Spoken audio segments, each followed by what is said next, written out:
Good morning, students. How are you all? I hope all of you will be quite well and safe at home. Today, we are going to study first lesson of class 11th, The Summer of the Beautiful White Horse, written by William Saroyan. प्यारे बच्चों, आज हम class 11th के supplementary के first lesson the summer of the beautiful white horse को study करने वाले हैं। इसके जो राइटर हैं वो है William Saroyan. First of all I want to tell you how many questions will be asked in exam. सबसे पहले आपको बताते हैं कि एग्जाम में कितने क्वेश्चंस आएंगे और कितने मार्क्स के होंगे। हमने लिखा है 1 लॉन्ग आंसर टाइप क्वेश्चन, एक इसमें लॉन्ग आंसर टाइप क्वेश्चन होगा जो हमारे 7 मार्क्स का होगा, ठीक है। 2 शॉर्ट आंसर टाइप क्वेश्चंस और 2 क्वेश्चन जो इसमें होंगे वो शॉर्ट आंसर टाइप होंगे और वो हमारे 4+4 यानी कि 4 नंबर का एक क्वेश्चन होगा और इस प्रकार से 8 मार्क्स के हमारे शॉर्ट आंसर्स आएंगे। टोटल 15 मार्क्स के इसमें से क्वेश्चंस पूछे जाएंगे, ठीक है। तो एक इसमें लॉन्ग आंसर टाइप क्वेश्चन होगा और 2 इसमें शॉर्ट आंसर टाइप क्वेश्चंस होंगे, ठीक। अब बात कर लेते हैं सबसे पहले the title of this lesson. इस लेसन के टाइटल की हम बात करते हैं। The summer of the beautiful white horse. Summer गर्मी के मौसम को हम समर बोलते हैं।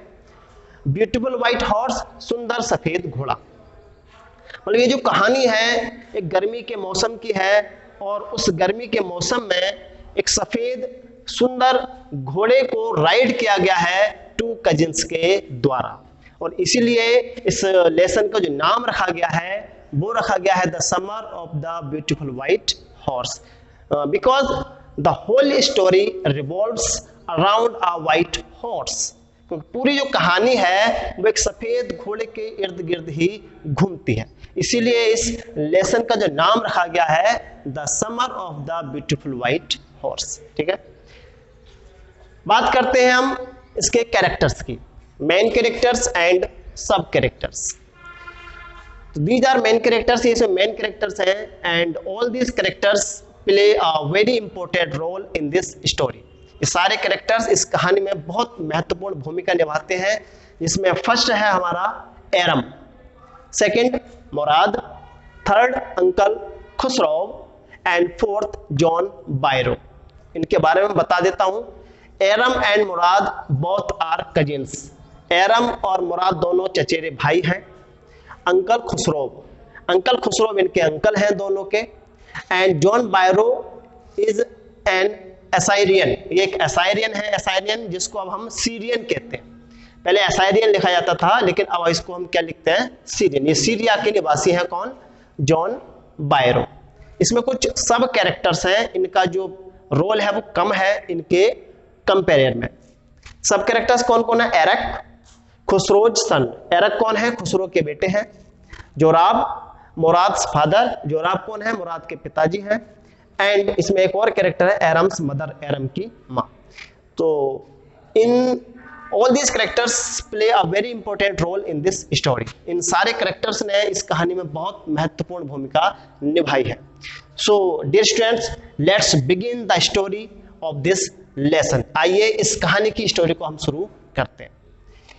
In this story there are 2 main characters, 2 बहुत ही महत्वपूर्ण कैरेक्टर्स हैं and these are Aram and Mourad.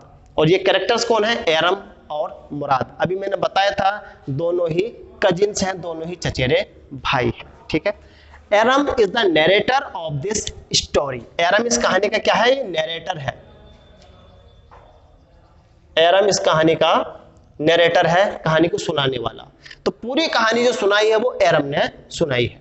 और मैं आपको एक बात बता दूं, Aram, Mourad, uncle Khosrove, Arak, Zorab and Aram's mother, all these characters belong to a family named Gero-Galenian, ठीक है। ये जितने भी कैरेक्टर्स हैं एक्सेप्ट जॉन बायरो, जॉन बायरो को छोड़कर जितने भी कैरेक्टर्स हैं वो सब एक ही परिवार के मेंबर्स हैं और उस फैमिली का नाम है गेरोगलेनियन। तो गेरोगलेनियन एक परिवार है, ठीक है, और उस परिवार के ये सारे मेंबर्स हैं। जैसे हमारे यहाँ होते हैं, कोई गुप्ता फैमिली होती है, कोई चौधरी फैमिली होती है, कोई शर्मा फैमिली होती है, एटसेट्रा। तो उसी प्रकार से वहां पर एक फैमिली है आर्मेनिया। आर्मेनिया एक कंट्री है, ये आर्मेनिया। तो आर्मेनिया कंट्री में एक परिवार है गेरोगलेनियन, और ये जितने भी कैरेक्टर्स हैं ये सब कौन है, ये गेरोगलेनियन है, ठीक है। तो इन सबको आर्मेनियंस कहा जाता है। जैसे कि हम इंडिया के रहने वाले, हमें इंडियंस कहा जाता है, उसी प्रकार से इनको क्या कहा जाता है, आर्मेनियन। लेकिन एक सीरिया के निवासी हैं, और वो कौन है, जॉन बायरो। ये सीरिया के रहने वाले हैं, तो ये आर्मेनिया में आकर रहने लगे हैं, और बाकी जो कैरेक्टर्स हैं वो सब आर्मेनियंस हैं, ठीक है। तो कौन से परिवार को बिलोंग करते हैं, गेरोगलेनियन परिवार को बिलोंग करते हैं, आर्मेनिया के रहने वाले। So dear students, I would like to tell something about this family. प्यारे बच्चों, इस कहानी के बारे में, इस परिवार के बारे में मैं कुछ आपको बताना चाहूंगा। Garoghlanian family is very popular in Armenia. जो गेरोगलेनियन फैमिली है ये आर्मेनिया बहुत फेमस है, and all the members of this family are very poor. Garoghlanian परिवार के जितने भी सदस्य हैं वो सब गरीब हैं। पॉपुलर तो है फैमिली, बट जितने भी मेंबर्स हैं वो सब कैसे हैं, दे आर वेरी पुअर। वे सब बहुत ही गरीब हैं, ठीक है। दे आर सो पुअर, इतने गरीब हैं, that they earn their livelihood hardly. वो अपनी जीविका भी मुश्किल से कमा पाते हैं। तो गेरोगलेनियन परिवार के जो सदस्य हैं वो इतने गरीब हैं कि उनको भोजन के लिए भी कमाना बड़ा मुश्किल होता है। तो बहुत ही गरीब हैं, but they have some specialities of their family. लेकिन उनके परिवार की कुछ स्पेशलिटीज हैं, कुछ विशेषताएं हैं। वो क्या है, दे आर प्राउड। जितने भी हैं इस परिवार के सदस्य हैं, दे आर प्राउड। ये बहुत ही प्राउड हैं। प्राउड के मीनिंग यहाँ पर स्वाभिमानी। गरीब हैं बट कैसे, स्वाभिमानी हैं, ऑनेस्ट। और जितने भी सदस्य हैं इस परिवार के वो सब कैसे हैं, ईमानदार हैं, ठीक है। एंड दे बिलीव, और वो विश्वास करते हैं किसमें, इन राइट एंड रॉन्ग। और वो सही और गलत में यकीन करते हैं। अर्थात वो जानते हैं कि क्या कार्य गलत है और क्या कार्य सही है, तो इसलिए गलत कार्यों से बचते हैं, सही कार्य को करते हैं। तो ये परिवार बहुत गरीब है, लेकिन बहुत स्वाभिमानी परिवार है, बहुत ईमानदार है, और अच्छे और बुरे, सही और गलत में विश्वास करते हैं। तो ये बात रही फैमिली की। फैमिली कौन सी, गेरोगलेनियन। और परिवार के जो सदस्य हैं वो स्वाभिमानी हैं, ईमानदार हैं, और अच्छे बुरे, सही गलत में विश्वास रखते हैं। So dear students, let's start the story. आइए इस कहानी को अब शुरू करते हैं। ये कहानी शुरू होती है एरम से। Aram is sleeping in his room. Aram अपने कमरे में सोया हुआ है। And early in the morning at 4 o'clock, और सुबह को तड़के 4 बजे, मुराद रीच हिम, मुराद उसके पास पहुंचता है, and knocks at the door of Aram, और एरम के दरवाजे को खटखटाता है। तो मुराद प्रातः 4 बजे, जब तक परिवार के अन्य सदस्य सोए हुए हैं, कोई जगा हुआ नहीं है, और जाकर के एरम के खिड़की को खटखटाता है। और एरम जब विंडो से झांक करके देखता है तो वो देखता है क्या, कि मुराद एक व्हाइट हॉर्स पर बैठा हुआ है, ठीक है। एरम क्या देखता है कि जो मुराद है वो एक व्हाइट हॉर्स पर बैठा हुआ है। First of all Aram couldn't believe at this। सबसे पहले एरम इस बात पर यकीन नहीं कर पाता, and he rubbed his eyes again and again, और वो अपनी आंखों को बार बार मलता है। मतलब जो दृश्य वो देखता है मुराद का, कि मुराद एक सुंदर से घोड़े पर बैठा हुआ है, इसको देखकर उसको विश्वास नहीं होता, and he thought that he was dreaming.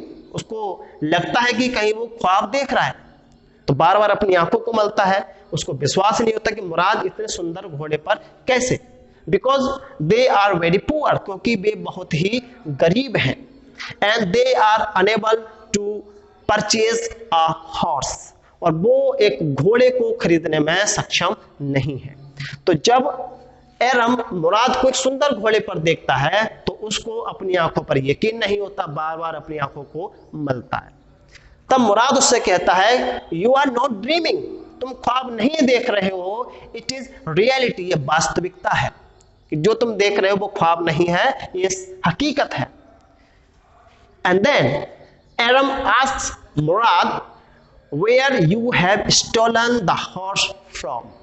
तब एरम मुराद से पूछता है कि तुमने ये घोड़ा कहां से चुराया है, because we are very poor and we are unable to purchase a horse. Aram कहता है कि हम तो बहुत गरीब हैं और हम घोड़ा खरीदने में सक्षम नहीं हैं, और इसलिए वो पूछता है कि ये घोड़ा तुमने कहां से चुराया। तो मुराद रिप्लाइज हिम, मुराद उसको जवाब देता है come soon if you want to ride the horse, जल्दी आ जाओ यदि तुम घुड़सवारी करना चाहते हो। तो मुराद सही जवाब नहीं देता कि घोड़ा कहां से चुराया है, चुराया भी है या नहीं चुराया है, कहां से घोड़े को लेकर के आया है। मुराद इस विषय में एरम को कुछ भी नहीं बताता और कहता है कि यदि तुम घुड़सवारी करना चाहते हो, हॉर्स राइडिंग को एंजॉय करना चाहते हो, तो जल्दी से आ जाओ। एक बात और मैं आपको बता दूं, Aram and Mourad both longed horse riding, दोनों ही हॉर्स राइडिंग की बहुत इच्छा रखते थे, दोनों घुड़सवारी करना चाहते थे, but they were so poor they couldn't buy a horse. वो इच्छा तो रखते थे घुड़सवारी के, घोड़े को एंजॉय करना चाहते थे, लेकिन घुड़सवारी नहीं कर पाते थे क्योंकि वो गरीब थे और वो घोड़ा नहीं खरीद सकते थे। तो आज उनके पास चांस था घुड़सवारी का। तो एरम ने विदाउट एनी डिले, बिना किसी देरी के तुरंत नीचे आया और मुराद के साथ हॉर्स राइडिंग के लिए चला गया। ठीक है, तो सुबह का समय था, एरम और मुराद यहां पर मिलते हैं। मुराद एरम को हॉर्स राइडिंग के लिए ऑफर करता है और एरम जानता था कि मुराद घोड़ा नहीं खरीद सकता, उसने कहीं से घोड़े को चुराया है। ये सब जानते हुए भी वो अपनी डिजायर्स पर कंट्रोल नहीं कर पाया, अपनी इच्छाओं पर नियंत्रण नहीं कर पाया और मुराद के साथ हॉर्स राइडिंग के लिए चला जाता है। अब एरम मुराद के विषय में कुछ बताता है। एरम बताता है कि मुराद एक क्रेजी टाइप का बॉय था, पागल टाइप का। सभी व्यक्ति, all the members of his family consider him a crazy except एरम। एरम बताता है कि मेरे सिवाय परिवार के जितने भी सदस्य हैं वो मुराद को सब पागल मानते हैं। कैसा मानते हैं? पागल टाइप का। लेकिन एरम उसको, अपने चचेरे भाई को, पागल नहीं मानता। एरम कहता है कि मुराद मेरे चाचा खुसरो का ही एक वंशज है, उन्हीं का ही एक पीढ़ी का सदस्य है। अब आगे वो हॉर्स राइडिंग को जब जाता है तो उससे पहले अपने अंकल खुसरो के बारे में कुछ बताता है। He tells about his uncle Khusro, वो अपने चाचा के बारे में बताता है। His uncle Khusro is a irritated person. His uncle is an irritated person. उनके जो चाचा खुसरो है वो एक चिड़चिड़े स्वभाव के व्यक्ति हैं। ठीक है, वो खुसरो के विषय में बताता है कि once he was having his mustache trimmed at the barber's shop. एक बार की कहानी बताता है कि एक बार उनके चाचा किसी नाई की दुकान पर अपनी जो मोस्टेस है, अपनी जो मूछें हैं, उनको ट्रिम्ड करवा रहे थे, उनको सही करवा रहे थे। एंड जस्ट देन खुसरोव्स सन, जो खुसरो का बेटा है एरक रीच्ड द बार्बर शॉप। तो जब खुसरो नाई की दुकान पर अपनी मूछों को सेट करा रहे थे, तभी खुसरो का बेटा एरक नाई की दुकान पर पहुंचता है। And he informed his father, उसने अपने पिता को इन्फॉर्म किया, सूचना दी, his house was on fire, कि उनके घर में आग लग गई है। तो जब अंकल खुसरो नाई की दुकान पर अपनी मूछें सेट करा रहे थे, तब उनके बेटे एरक ने क्या इंफॉर्मेशन दी कि उनके घर में आग लग गई है। And then uncle Khosrove got irritated, वो कैसे हो गए? चिढ़ गए। And he used to speak a dialogue, वो एक डायलॉग बोला करते थे, उनकी हैबिट थी एक डायलॉग बोलने की। वो हैबिट क्या थी? इट इज नो हार्म, वो कहते थे इससे कोई हानि नहीं है, इससे कोई नुकसान नहीं है। इट इज नो हार्म, पे नो अटेंशन टू इट। ये उनकी हैबिट थी कहने की कि इट इज नो हार्म, इसमें कोई नुकसान नहीं है, इट इज नो हार्म, इसमें कोई नुकसान नहीं है, पे नो अटेंशन टू इट, और इस बात पर कोई ध्यान मत दो। तो जब खुसरो का बेटा एरक अपने पिता को ये जानकारी देता है कि उनके घर में आग लग गई है, तो खुसरो ने वही अपना ओल्ड डायलॉग बोला, क्या कहा, इट इज नो हार्म, इससे कोई नुकसान नहीं है, पे नो अटेंशन टू इट, और इस पर कोई ध्यान मत दो। मतलब घर में आग लगी हुई है और अपने बेटे से कह रहे हैं इससे कोई नुकसान नहीं है, पे नो अटेंशन टू इट, और इस बात पर कोई ध्यान मत दो। तो इस टाइप के इरिटेटेड पर्सन है खुसरो, जिसको पागल समझा जाता है। तो मुराद को भी उसके जो परिवार के सदस्य हैं वो खुसरो के समान ही क्रेजी मानते। तो Khosrove and Mourad are just the same age nature, तो दोनों ही नेचर में एक जैसे ही है लगभग। तो दोनों हॉर्स राइडिंग के लिए चले जाते हैं and they enjoyed the horse riding in the wine yard. उन्होंने वाइन यार्ड में, वाइन यार्ड होती है एक जहां पर अंगूर की फसल उगाई जाती है, उस खेत को वाइन यार्ड कहा जाता है, ठीक है। तो दोनों ने हॉर्स राइडिंग का एंजॉय कहां किया था, वाइन यार्ड में, मतलब अंगूर की जहाँ खेती होती थी उस जंगल की ओर चले गए। और कहां पर एंजॉय किया उन्होंने, irrigated ditch, irrigated ditch, ditch मतलब एक नाला टाइप का होता है, और इरिगेटेड सिंचाई के लिए, मतलब जिन नालों से खेतों की सिंचाई की जाती है उस तरफ वो घोड़े को लेकर चले गए।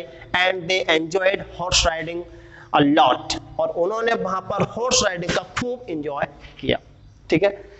जब उन्होंने खूब एंजॉय किया तब मुराद ने एरम से कहा कि अब तुम इससे नीचे उतर जाओ, अब मैं अकेला ही हॉर्स राइडिंग करूंगा। एरम ने कहा पहले मुझसे प्रॉमिस करो कि जिस प्रकार से तुम अकेले हॉर्स राइडिंग का एंजॉय कर रहे हो मुझे भी वैसा ही करने दोगे। मुराद कहता है चलो ठीक है देखते हैं, और इसके बाद एरम हॉर्स से उतर जाता है and Murad enjoyed horse riding alone. फिर मुराद अकेला ही हॉर्स राइडिंग का एंजॉय लेता है। तो जब मुराद हॉर्स राइडिंग का एंजॉय ले लेता है तब एरम कहता है कि it is now my turn, अब ये मेरा नंबर है, and let me ride alone on the horse, अब मुझे अकेले ही इस घोड़े पर एंजॉय ले ले दो। मुराद पहले मना करता है कि नहीं, अभी तुमने अच्छी तरह से नहीं हॉर्स राइडिंग को सीखा है, आप पहले हॉर्स राइडिंग को सीखिए तब अकेले इसका आनंद लीजिएगा। लेकिन एरम नहीं मानता है और अकेले ही जिद करने लगता है हॉर्स राइडिंग के लिए। मुराद कहता है अच्छा ठीक है। तब एरम अकेले घोड़े पर बैठता है, तो पहले तो घोड़ा चलता ही नहीं है। तब मुराद उससे कहता है कि घोड़े को किक करो, उसको लात मारो, और एरम वैसा ही करता है, घोड़े को किक मारता है, और जैसे ही घोड़े को एरम किक मारता है घोड़ा अपने पिछले पैरों पर खड़ा हो जाता है, बहुत ही स्पीड के साथ दौड़ने लगता है। जब दौड़ता है तो एरम डर जाता है, और जो हॉर्स है वो उसको वाइन यार्ड की ओर लेके चला जाता है, अंगूर की बेलों की ओर, और इतनी तेज दौड़ता है बेलों में से कि एरम नीचे गिर जाता है, घोड़ा भाग जाता है। तब मुराद एरम के पास आता है, कहता है कि मुझे तुम्हारी चिंता नहीं, मुझे घोड़े की चिंता है, और हमें इस घोड़े को ढूंढना होगा जल्दी से जल्दी, क्योंकि अर्ली मॉर्निंग का टाइम था। वो चाहते थे कि लोगों के जागने से पहले ही हमें इस घोड़े को ढूंढना है। तो both Aram and Mourad searched for the horse and they found it in half an hour. तो दोनों ने घोड़े को ढूंढा और आधे घंटे में उसको ढूंढ लिया। अब एरम पूछता है इस घोड़े का क्या करें, उससे पूछता है क्या तुमने सच में चुराया है और कितने दिन से तुम्हारे पास है। तो वो इसका जवाब नहीं देता और कहता है कि ये मैंने कोई चोरी नहीं किया। वो मानते हैं कि हमने चोरी इसलिए नहीं की है कि जब तक हम इसको बेचने का मन नहीं बना लेते ये कोई चोरी नहीं कहलाएगी। तो प्यारे बच्चों, चोरी तो चोरी होती है, चाहे आपने बेचने के लिए किसी को चुराया हो या एंजॉय करने के लिए। तो हमें अपने रियल लाइफ में से बचना चाहिए। अपने एंजॉय के लिए हमें किसी की वस्तु को नहीं चुरानी चाहिए, ठीक है। तो चोरी तो चोरी कहलाएगी। लेकिन वो क्या मानते थे कि जब तक हम इसको बेचने का प्लान नहीं करते, जब तक इसको हम बेच नहीं देते, ये कोई चोरी नहीं है। तो एरम कहता है क्या तुम इस घोड़े को वापस करने वाले हो? मुराद कहता है हाँ वापस तो करना होगा। तो एरम कहता है कि अभी इसको वापस ना करो जब तक कि मैं हॉर्स राइडिंग अच्छी तरह से सीख नहीं जाता। मुराद कहता है कि तुम्हें हॉर्स राइडिंग को तो 1 साल लगेगा और मैं इसको 1 साल तक अपने पास नहीं रख सकता। जिसका घोड़ा है मुझे उसको वापस करना होगा। तो वो कहता है कि अच्छा कितने दिन तक इसको रख सकते हैं? उसने कहा अगर तुम सीखना ही चाहते हो तो मैं 6 महीने तक इसको अपने पास रख सकता हूं, जब तक कि तुम इसको सीख नहीं जाते।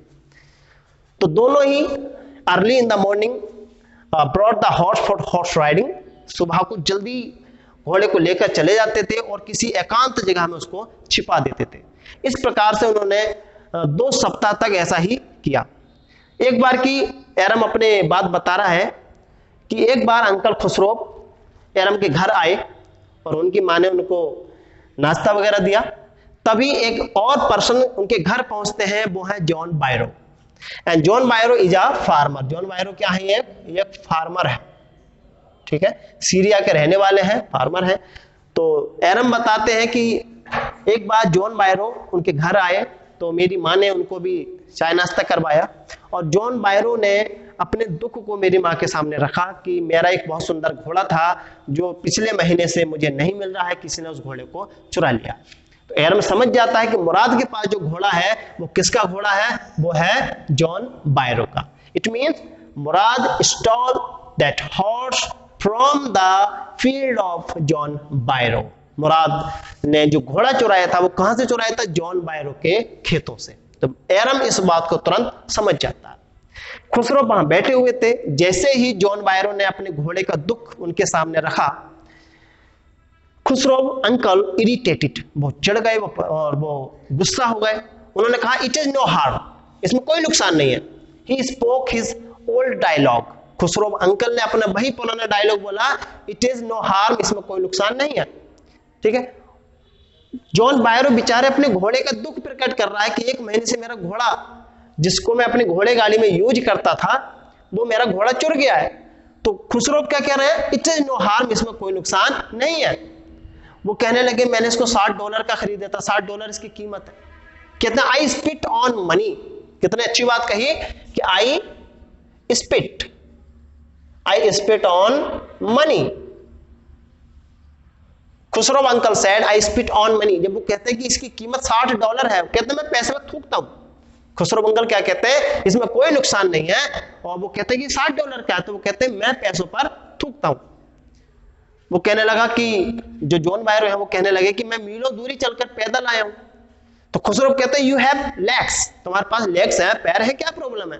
बोले मेरे पैरों में दर्द हो गया चलते चलते। कहते हैं पे नो अटेंशन टू इट, इस बात पर कोई ध्यान मत दो, यानी कि दर्द पर कोई ध्यान मत दो। बेचारे जॉन बायरो अंकल खुसरो से नाराज हो जाते हैं। एक तो उनका घोड़ा चुर गया, वो कह रहे हैं इसमें कोई हानि नहीं है। वो कहने लगे मीलों दूरी चल करके आया हूं, मेरे पैर में दर्द है। तो वो कहते हैं इस बात पर कोई ध्यान मत दो। तो उदास होकर जॉन बायरो वहां से चले जाते हैं। एरम इस सीन के बाद दौड़ते हुए पहुंचता है कहां? मुराद के पास, जो एक बर्ड की थोड़ी पट्टी कर रहा था, ड्रेसिंग कर रहा था, और उसके कुछ घाव थे। एक चिड़िया थी तो उसके कुछ घाव हो गए थे, चोट लग गई थी। तो मुराद उस समय उसकी पट्टी कर रहा था, उसका ट्रीटमेंट कर रहा था। तो एरम दौड़ता हुआ मुराद के पास पहुंचता है और कहता है कि आज वो व्यक्ति हमारे घर पहुंचे थे जिसका घोड़ा तुमने चुराया। और वो व्यक्ति कौन है? वो व्यक्ति है जॉन बायरो। तो मुराद ने घोड़ा कहां से चुराया था? जॉन बायरो के खेतों से। तब मुराद कहता है कि अब तो हमें घोड़ा वापस करना होगा। तब एरम उससे कहता है कि प्लीज जब तक मैं हॉर्स राइडिंग ना सीख जाऊं तब तक तुम उस घोड़े को वापस नहीं करना। वो कहते हैं चलो ठीक है। और next morning they went for horse riding, और अगली सुबह वो हॉर्स राइडिंग के चले जाते हैं। और जब वो लौटकर हॉर्स राइडिंग के बाद आते हैं तो रास्ते में उन्हें मिलते हैं कौन? जॉन बायरो। जॉन बायरो रास्ते में उनको मिल जाते हैं। एंड जॉन बायरो सा हिज हॉर्स, और जॉन बायरो ने अपना घोड़ा देख लिया, ठीक है। जब जॉन बायरो अपना घोड़ा देख लेते हैं तो एरम घबरा जाता है। एरम गॉट नर्वस, एरम घबरा जाता है। तब मुराद उससे कहता है कि मुझे इस व्यक्ति से बात करने दो, मैं अच्छी तरह से इनसे डीलिंग करना जानता हूं। तो सबसे पहले उन्होंने गुड मॉर्निंग वगैरह किया जॉन बायरो से, उनसे हालचाल लिया। तब जॉन बायरो कहने लगे it is a very beautiful horse, बहुत ही सुंदर घोड़ा है। And what is the name of this horse, और इस घोड़े का क्या नाम है? जॉन बायरो पूछने लगे घोड़ा तो बहुत सुंदर है, और इस घोड़े का नाम क्या है? Mourad told John Bairo the name of that horse. John Byro को मुराद ने उस घोड़े का नाम बताया। And that name was very cute, वो नाम बहुत ही प्यारा था। और क्या नाम बताया था? नाम बताया था माई हार्ट। ठीक है, तो मुराद ने उस घोड़े का नाम जॉन बायरो को क्या बताया था? माई हार्ट, मेरा हृदय। ठीक है, जॉन बायरो उस घोड़े को देखकर समझ जाते हैं कि ये घोड़ा डेफिनेटली उसी का है। किसका? जॉन बायरो का। वो कहते हैं कि let me see this horse, मुझे इस घोड़े को देखने दो, मैं इसको देखना चाहता हूं। मुराद उसको कहते हैं आप देख सकते हैं। तब जॉन बायरो ने उस घोड़े को अच्छी तरह से देखा और उसके दांतों को देखा, उसके दांत गिने। बहुत से होते हैं ना, अपने जो किसान होते हैं वो दांत गिन करके अपने जानवर को पहचान लेते हैं। तो जब जॉन बायरो ने उस घोड़े के दांतों को देखा, वो समझ गए ये घोड़ा उन्हीं का है। लेकिन वो जानते थे Mourad and Aram belong to Garoghlanian family. वो जानते थे कि मुराद और एरम किस परिवार के सदस्य हैं? वो हैं गेरो घलेनियन फैमिली के। और ये जो फैमिली है ये किस बात के लिए फेमस थी? अपनी ऑनेस्टी के लिए, अपने स्वाभिमान के लिए, अपने अच्छे और बुरे निर्णय के लिए। जॉन बायरो मानते थे कि गेरो घलेनियन परिवार का कोई भी सदस्य चोरी नहीं कर सकता। वो कहते हैं कि मैं ये घोड़ा मेरे घोड़े के ही बिल्कुल समान है और मैं कसम खा के कह सकता हूं अगर तुम इस गेरो घलेनियन परिवार के सदस्य ना होते तो ये घोड़ा निश्चित रूप से ही मेरा है। लेकिन तुम गेरो घलेनियन परिवार के सदस्य हो तो तुम चोरी नहीं कर सकते और मुझे लगता है कि ये जो तुम्हारे पास घोड़ा है ये मेरे घोड़े का ही कोई जुड़वा भाई है। तो जॉन बायरो उस घोड़े को देखकर उनको लगता तो है कि मेरा ही घोड़ा, लेकिन वो जानते थे कि गेरो घलेनियन परिवार का कोई भी सदस्य चोरी नहीं कर सकता, इसीलिए वो उस घोड़े को अपना नहीं मानते हैं और वो कहते हैं कि ये घोड़ा तुम्हारा ही है और मुझे लगता है कि ये घोड़ा डेफिनेटली मेरे घोड़े का कोई जुड़वा भाई है। अब दोनों एरम और मुराद समझ जाते हैं कि ये घोड़ा है तो इन्हीं का और वो सोचते हैं कि अब हमें इस घोड़े को वापस कर देना चाहिए। तो एरम एंड मुराद दोनों उस घोड़े को चुपचाप लेकर पहुंचते हैं जॉन बायरो के फील्ड में, जॉन बायरो के खेत में, और चुपचाप उसको वहां बांधकर वहां से लौट आते हैं। जब जॉन बायरो अपने खेतों पर पहुंचते हैं और अपने घोड़े को वहां पाते हैं तो वे बहुत ही खुश होते हैं और अपनी खुशी पर वो कंट्रोल नहीं कर पाते और नेक्स्ट डे अपनी घोड़े गाड़ी में बैठ करके कहां पहुंचते हैं? एरम्स मदर, एरम की मां के पास, अर्थात एरम के घर। और वहां बताते हैं कि आज मैं बहुत खुश हूं, मेरा जो घोड़ा 1 महीने पहले चोरी हो गया था वो आज मुझे मेरा घोड़ा वापस मिल गया है, पहले से स्ट्रॉन्गर है, पहले से ज्यादा शक्तिशाली हो गया है, तंदुरुस्त हो गया है और घोड़े का जो व्यवहार है, जो उसका बिहेवियर है वो पहले से बहुत अच्छा है। अब मैं इस घोड़े को लेकर बहुत ही खुश हूं। उसी समय अंकल खुसरो भी वहां पर बैठे हुए थे। वो वही अपने पुराने डायलॉग बोलने लगते हैं, इट इज नो हार्म, अब इसमें कोई नुकसान नहीं है, तुम्हें तुम्हारा घोड़ा मिल गया है, पे नो अटेंशन टू इट, अब इस बात पर कोई ध्यान मत दो, चुपचाप अपने घोड़े की सवारी करो। And in this way this story ends hair. इस प्रकार से ये कहानी यहाँ समाप्त होती है। एरम एंड मुराद दोनों ही हॉर्स राइडिंग को एंजॉय करते हैं और at last John बायरो got hit lost horse, और आखिर में जॉन बायरो को अपना जो खोया हुआ घोड़ा था वो पुनः मिल जाता है। And thus this story ends here. ये कहानी यही समाप्त होते हैं। In next video we will meet again. तब तक के लिए goodbye, take care, thank you.